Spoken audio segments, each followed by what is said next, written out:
মুখ্যমন্ত্ৰী ঘৈণীয়েক ভূমিহীন নেকি নে জয়ন্ত মানে মল্ল বৰুৱাৰ ঘৈণীয়েক ভূমিহীন এফালে তেওঁলোকৰ পত্নীয়ে মুখ্যমন্ত্ৰীৰ পত্নীয়ে খুৰাহুৰে মাটি এনেকৈ তেওঁলোকে মানে দখল কৰিছে বা কিনিছে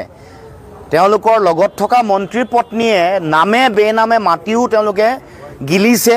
গ্ৰহণ কৰিছে বা কিনিছে সম্পত্তি বিভিন্ন ধৰণে তেওঁলোকে ঘটিছে কিন্তু আমাৰ যিসকল মানুহে ভূমিহীন হৈ আছে বা থলগিৰি খিলঞ্জীয়া ভূমিপুত্ৰ মানুহ যিসকলে মাটি তেওঁলোকে দখল কৰি আছে মুখ্যমন্ত্ৰীয়ে যোৱা নিৰ্বাচনৰ আগত কি কৈছিলে পিজিআৰ আৰু ভিজিআৰ যিসকল খিলঞ্জীয়া মানুহ আছে তেওঁলোকক নিৰ্বাচন যোৱাৰ পাছতে ভূমিৰ পট্টা দিব এতিয়া দিলে নেকি নিদি উচ্ছেদ কৰিছে ৰামদেৱক দিব পাৰে আম্বানী আদানীক দিব পাৰে জনজাতীয় মানুহৰ মাটি কাঢ়ি ল'ব পাৰে আৰু খিলঞ্জীয়া মানুহে যদি ক'ৰবাত বসবাস কৰে সেই মানুহক তেওঁলোকে ৰাতিৰ ভিতৰতে উচ্ছেদ কৰে এইটো কেনেকুৱা ধৰণৰ নীতি এতিয়া আপোনালোকে জানে যে বড়োভূমিত বিটিআৰত কেনেকৈ ৫,০০০ বিঘা মাটি আদানীক দিবলৈ উঠি পৰি লাগিছে তাৰ লগে লগে ডিমা হাছাওত সৌৰ প্ৰকল্প দিবৰ কাৰণে ৪,০০০ বিঘা মাটি ইতিমধ্যে তেওঁলোকে দখল কৰিছে ১৮০০ বিঘা মাটি তেওঁলোকে কাৰ্বি আংলঙত দখল কৰিছে তাৰ পাছত আকৌ আপোনালোকে দেখিব যে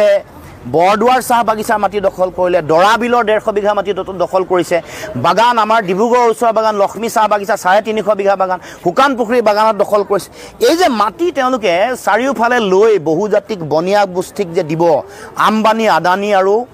তেওঁলোকে ৰামদেৱক যে মাটি দিব তাৰমানে আমাৰ খিলঞ্জীয়া মানুহবোৰ অঘৰী হৈ থাকিব লাগে অসমীয়া জাতিটোক অখৰী জাতিলৈ পৰিৱৰ্তন কৰিবলৈ উঠি পৰি লাগিছে